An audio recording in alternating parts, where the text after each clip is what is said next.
Olá, tudo bem com vocês? Quanto tempo, né? Tô com muitas saudades. Espero que vocês estejam bem. E se Deus quiser, em breve nós vamos nos encontrar novamente no IAVEC. Eu vou guiar o devocional de hoje e eu quero falar sobre o mal. Nós conseguimos perceber que o mundo tem algo de errado, né? Que o mal existe no mundo. Só que muitas vezes o mal ele se apresenta de uma forma mais visível a nós, de uma forma mais latente. A gente consegue perceber ele ainda mais. Como, por exemplo, é o caso do período que a gente está vivendo, né? A Covid-19, o coronavírus. A gente consegue, por exemplo, perceber, porque pode ser que você tenha perdido um ente querido, ou pode ser que você conheça alguém que tenha perdido, né? Ou mesmo, por exemplo, outra tragédia que mostra para nós o mal de uma forma mais clara foi a explosão de elementos de produtos químicos em Beirute, né, no dia 4 desse mês. E nesses momentos o mal ele se apresenta de uma forma mais clara, se apresenta de uma forma mais visível a nós. E é interessante que quando a gente para pensar sobre o mal, uma das perspectivas erradas que normalmente as pessoas pensam a respeito do mal e da sua relação com Deus é a de que Deus, por ser um ser tão grandioso, tão majestoso, tão poderoso, que ele não consegue se importar com o que acontece conosco. Por ele ser um ser tão grande, tão diferente de nós, ele está muito distante, ele fala de longe. Muitas vezes a gente pode pensar é, a relação de Deus e o mal nessas categorias, de Deus como um ser tão grandioso que não se importa com o que acontece na Terra, que não se importa com o que acontece conosco. E o curioso é que essa visão errada a respeito de Deus e o mal, ela também ecoa na Bíblia. Existe uma história no Antigo Testamento que relata essa visão, né, que é a história de Jó. Jó, para aqueles que não sabem, foi um homem próspero, só que ele acabou, depois de um período da vida dele, perdendo tudo. Né? Ele perdeu esposa, perdeu propriedades, acaba perdendo a própria saúde. E aí os amigos de Jó vão visitar eles para tentar consolá-lo e acaba que Jó começa a se queixar para os seus amigos e se queixar de Deus também. E uma das queixas, ela encaixa perfeitamente com essa reflexão, que é a queixa que é encontrada em Jó 10, versículos 4 e 5. Né? É a queixa que Jó faz com Deus, para Deus. Né? E ele diz assim, Jó 10, versículo 4 e 5. Acaso tens olhos de carne? Enxerga como os mortais?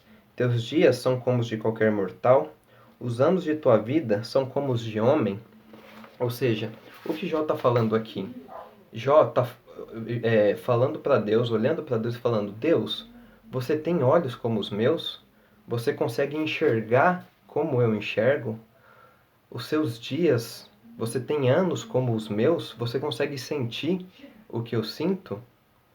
Essa é a perspectiva que eu estou comentando aqui, né? A perspectiva de um Deus distante que fala de longe, né? Que está longe, que não consegue se importar. E Jó sente isso.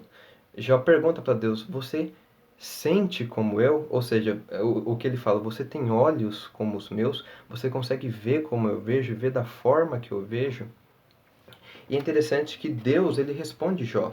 Né? A partir do capítulo 38 do livro de Jó é a resposta de Deus. E essa resposta transforma Jó, a ponto de, no capítulo 42, que é o último capítulo do livro, no versículo 5, Jó diz assim: Meus ouvidos já tinham ouvido a teu respeito, mas agora os meus olhos te viram. Ou seja, Jó foi transformado com a resposta que Deus deu para ele. Só que o mais interessante disso é que Deus não responde Jó apenas no livro de Jó. Deus responde Jó no Novo Testamento. E essa resposta ela se encontra em João 1, né, o quarto evangelho do Novo Testamento. João 1, versículo 1 a 5 diz assim: No princípio era aquele que é a palavra. Ele estava com Deus e era Deus. Ele estava com Deus no princípio. Todas as coisas foram feitas por intermédio dele. Sem ele, nada do que existe teria sido feito. Nele estava a vida, e esta era a luz dos homens. A luz brilha nas trevas, e as trevas não a derrotaram. E o versículo 14: Aquele que é a palavra tornou-se carne e viveu entre nós. Vimos sua glória, glória como do unigênito, vindo do Pai, cheio de graça e de verdade. Eu quero reler só o início desse versículo novamente. Aquele que é a palavra, ou seja, o próprio Deus, tornou-se carne e viveu entre nós. Então, qual que foi a resposta de Deus para Jó? Bom, o próprio Deus se tornou homem e viveu entre nós. Essa é a resposta que Deus deu para Jó. Então, quando você pensa que Deus não se importa com sua dor, lembre-se que ele sentiu ela na pele. Há lugares nessa terra que foram pisados pela própria eternidade, e árvores que serviram de sombra para o infinito, para o próprio Deus. Ele viveu e morreu nessa terra, ele sentiu o que as consequências do pecado no mundo, ele sentiu o que o mal faz, ele chorou, né? Os evangelhos narram que ele chorou, que ele teve fome, que ele teve sede, né? Quando ele estava sendo crucificado na cruz, ele teve sede. A Bíblia relata que quando ele vê que Lázaro morreu, ele começa a chorar. E chorar porque ele sabe que a morte não fazia parte do plano de Deus, que não era para ser assim. Mas ele chora e ele ressuscita Lázaro, mas ainda assim antes ele chora, por saber que o homem estava sofrendo tanto assim. Ele sente então o nosso sofrimento. Ele não é um Deus distante, é um Deus que de fato se importa conosco e se importa a tal ponto de ter vindo à Terra como homem. É interessante comentar isso também. Jesus ele vem como ele não é só parcialmente um homem quando ele vem para a Terra, não.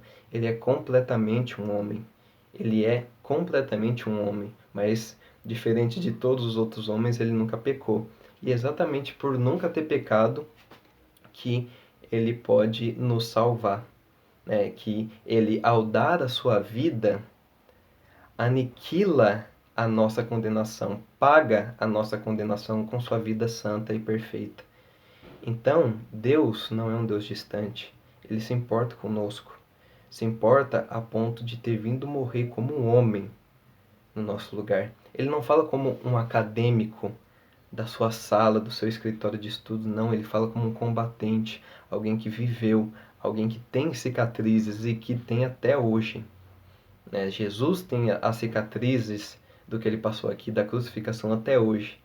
No Novo Testamento, depois que ele ressuscita, Tomé vê as cicatrizes e toca nelas.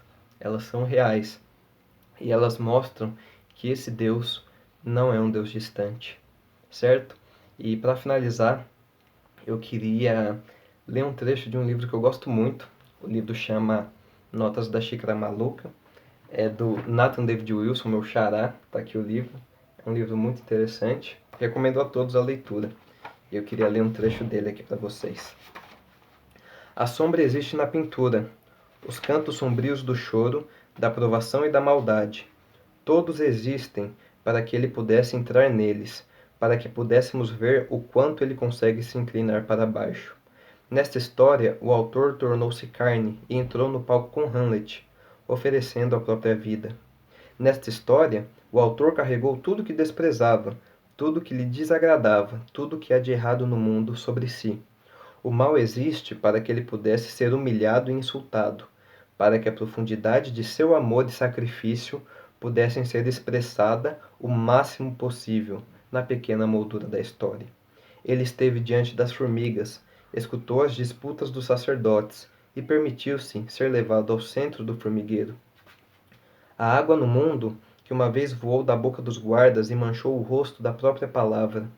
Há ferro que rasgou suas costas, e ferro que correu em seu sangue antes que caísse sobre as pedras, deixado para que pequenos animais se alimentassem à noite. Animais nasceram e viveram antes de serem abatidos, tendo seu couro curtido e cortado em tiras, entrelaçados com pedra e vidro, fustigando a carne das costas do poeta, desnudando costelas cheias de cálcio.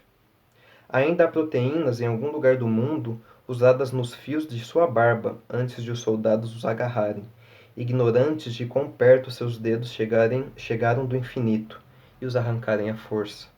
Hoje, contudo, não há nada feito de sua carne decomposta.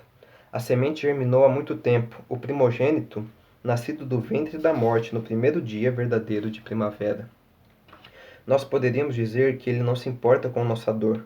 Poderíamos dizer que ele não é bom. Poderíamos dizer que não entendemos porque o céu não é sempre arco-íris e porque o resfriado existe. Mas seríamos tolos. E de alguma forma, ele ainda gostaria de nós. Deus é um Deus que se importa com nossa dor, ao ponto de ter vindo senti-la por conta própria. Que Deus abençoe vocês. Até mais.